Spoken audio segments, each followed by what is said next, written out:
Hello everybody, my name is Chris Siege and I wanted to make this video to document and summarize my playthrough of New Vegas. This run was done on Twitch, so this video is the first stream for this run. Also, don't forget to follow and subscribe for more content. The run we will be attempting in this video will be a no damage run, so if I take any damage whatsoever, I instantly die and revert back to the last save. I'll be keeping track of the amount of deaths in the top left corner. The rules of this run are: number 1, we are not allowed to use armor. Number 2, we cannot have any companions. Number 3, we are not allowed to use VATs whatsoever. And number 4, every location in the base game must be found. Now that we're done with the intro and the rules, let's rock and roll.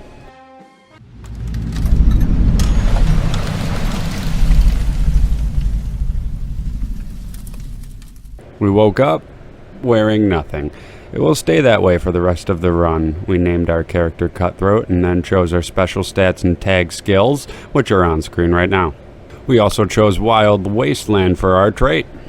Our goal of this stream was to make it onto the strip. Once we left Doc Mitchell's house, we set our HP to 1 using console commands. At this point, somebody in chat started calling Cutthroat nasty names, so Cutthroat had a new goal in mind. She was to sleep with everybody she could. I wanted to test out and see if I really did have 1 HP, so I went on over to Good Springs Elementary School.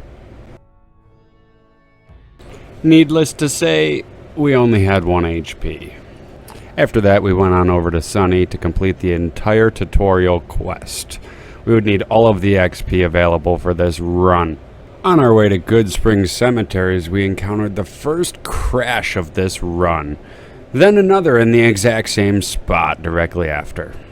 When we arrived at the cemetery finally, there were a couple of bloatflies. The first couple were no problem, but the last one came close to hitting me with his flume juice. It just goes to show we have to be extremely cautious with every encounter, especially if they fire projectiles. After completing the tutorial quest, we got healing powder for a reward. Yippee. So we then sold all of our armor and aid items to Shet, as we would not be needing them. Cutthroat left the store with a decent assortment of weapons and ammo. After that, we stole the stealth book and stealth boy from the residents of Good Springs, and got the other stealth boy from the elementary school. We were now ready to start the Good Springs quest. Heading on over to the saloon, we talked to Trudy and leveled up after a skill check. Here are the skill stats we chose. We chose rapid fire for the perk, as it may come in handy for some stronger melee enemies. We then went over to talk to Ringo and got Sunny, Trudy, Chet, and Doc Mitchell to help us out. Unfortunately though, we couldn't get Easy Pete, as my explosive skill was lacking. We survived the fight by picking them off one by one from the hill by the gas station. After taking them out one by one, we sold all of their supplies to Chet, and we were now officially ready to start heading to New Vegas. On our way there, we found a recharge rifle, which would come in handy, hell yes. Other than that, not much happened until we got to Black Mountain. This was going to be our first challenge with enemies that were faster than us and most likely had ballistics. Rapid fire weapons and shotguns were our greatest enemies here, and I knew that going into this run. I had taken this path previously many times to get to New Vegas with no problem, but this time was definitely the most tense. Maybe I had the mindset of the last run that we did, where I could not quick load, but I did not want to die here. We only died once at Black Mountain though. Not by a super mutant, not by a centaur, but by a falling rock. This was not very good on morale. Getting past the devilish stone, we kept heading north. While walking, I realized we couldn't use NCR armor to get into the strip, since we couldn't really wear anything. So we had to go the old-fashioned way, through Freeside. We made it there with no issues, and leveled up after we arrived. Here are my skill stats now. We then headed on over to Mick and Ralph's to get a passport for a discount, and we learned that we need more speech for that. I failed to see how much speech, which of course became a problem later. So we needed to level up. So I decided let's go on over to the Kings and the Garrett twins to start their quest to get some XP so that we could get enough speech to get a discount to get onto the strip. Lovely. While doing these very simple quests that lack any real combat, a couple of Freeside thugs decided to jump me from around the corner. They all had melee weapons, so it wasn't too hard. till I shot one of the weapons out of their hand and they ran and got a 9mm pistol. Surprisingly, we only died once from that. We are extremely lucky that he didn't shoot at us before we quick-saved, or else we would have been stuck. With this encounter, we learned that bullets are not fun whatsoever, and we should avoid all encounters with them, close or far. We finished the first half of Debt Collector. Now we just need to get onto the strip to complete the quest. So there goes that. GI Blues was about halfway done, as well as Wang Tang Atomic Tango. The game crashed around this point. Feeling defeated, we went to go and try to get Fisto. This was a mistake for two reasons. First off, I did not have enough science skill to hack the terminal. Second, Wild Wasteland was on. A group of grannies with rolling pins and switchblades was waiting for us outside. Normally this encounter doesn't happen, but we chose something at the beginning of the game that puts Easter eggs and references into the game. Furthermore, normally these grannies aren't an issue, but they spawn you in a corner after you leave, and it's very difficult to not get hit. I died 3 times by them. After that mishap, we went on over to Mick and Ralph's to lose some weight and make some caps. Feeling hopeless, beaten, and done, our last hope was GI Blues. Once we completed that very long and boring quest, we leveled up 3 times. The stats I chose are on screen right now, and the perks I chose were Comprehension and Black Widow. As you can see, I still didn't have enough speech to get onto the strip. The perk I was eventually going for was Silent Runner. It would help us avoid encounters altogether.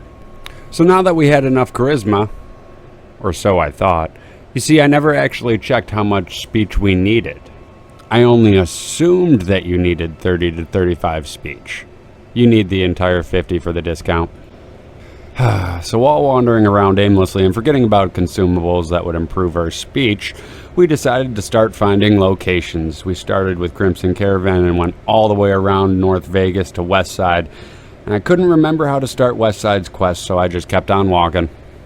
We stumbled upon Camp McCarran and started the Fiend Bounty quest. We got First Recon to help us take out Driver Nafai, and we died from a mine on the way there. This reminded me that traps are going to be a huge pain in my butt. So we let First Recon deal with Driver Nafai, and we looted their entire camp. From there, we were looking to take out the other 2 Fiend bosses. There was one small problem though. I had installed a mod that had given Violet an infiltrator from Fallout 3 and Cook an incinerator.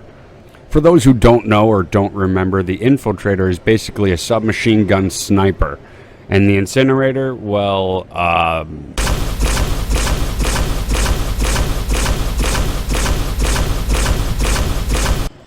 the incinerator fires balls of fire that explode on contact, dealing splash damage. This is going to be tricky.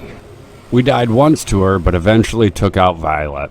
Moving on to Cook, we frenzied him by killing his special Brahmin, which had all of the fiends attack him at once. This definitely helped whittle his health down, but it just wasn't enough. We only died to him once though before I decided we needed a more potent round because the lever action 10mm just wasn't doing it. Fast traveling back to McCarran to drop off our bounties, we had forgotten to pick up Violet's head. So we had to fast travel back, grab Violet's head, and then go back to Camp McCarran to drop off the rest of the bounties. After all of that, we fast traveled the Crimson Caravan. But a fiend had decided to spawn outside of the gate entrance with a gun. After we respawned, we ran inside, and they followed, and they shot us. We died again.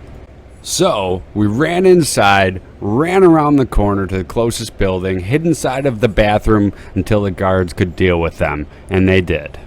After that shit show, we traded with the Crimson Caravan and completed part of their quest, starting the next part. Off to the Gunrunners we go, and we don't have enough lockpick. I'm starting to wonder if we're going to even make it onto the strip without paying full price. We then went to the Atomic Wrangler to complete that part of the Crimson Caravan's quest, which we did in the worst way possible due to the lack of skills. We then went back to Mick and Ralph's to pick up something to help us finish doing Fisto. That sounded wrong. At this point on the stream, I was getting extremely tired and frustrated and couldn't think of any easy quests. My mind was just not working at the time. We had well over 2,000 caps, but you bet your sweet biddy I wasn't about to spend that on a passport. Luckily, we had found a speech skill mag along the way. We used that to get the passport as well as do half of the followers' quests with the junkies. passport in hand, bunch of caps, starting weapons, 1 HP. We were officially ready for the strip. We went straight for the top so that we could instantly level up once we saw Benny. Then we finished the Garrett Twins quests, dying twice to the old Merc. Here are our new skill stats. I didn't want to gamble on stream because it can get extremely boring for viewers, but I still had some steam in me to keep going. So, we went back to Fisto, and of course, we had sex with him, as Cutthroat would do.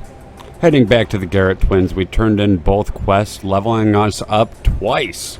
Here are our new stats, and the perk we picked was Bloody Mess. So far, we have died 13 times and crashed only 3 times. Not too bad for the start of a run. Oh, and of course, we had sex with one robot, of course. We've stopped doing the New Vegas Monday streams for now, at least till I get this run out on YouTube. Otherwise, we play a lot of Crossout and Twitch, which is tons of fun, and I hope to see all of you guys there. If you feel like supporting me in a more direct way, don't forget to follow me on Twitch, and you can also donate to my PayPal. Link is in the description. I'd love to be able to make content for you folks full time, so every little bit helps me reach my dream, as well as help me make time for videos and streaming. Thank you all so much for watching and supporting, and I hope to see you all on the next stream or in the comments section. I'd like to give a special thanks for motivation to tobirevblackfire and the folks at EFAP, the Mitton squad, all my folks at home, and everyone who supports me on Twitch. Thank you all so much. You guys are absolutely amazing, and I hope to see you all later. Peace out.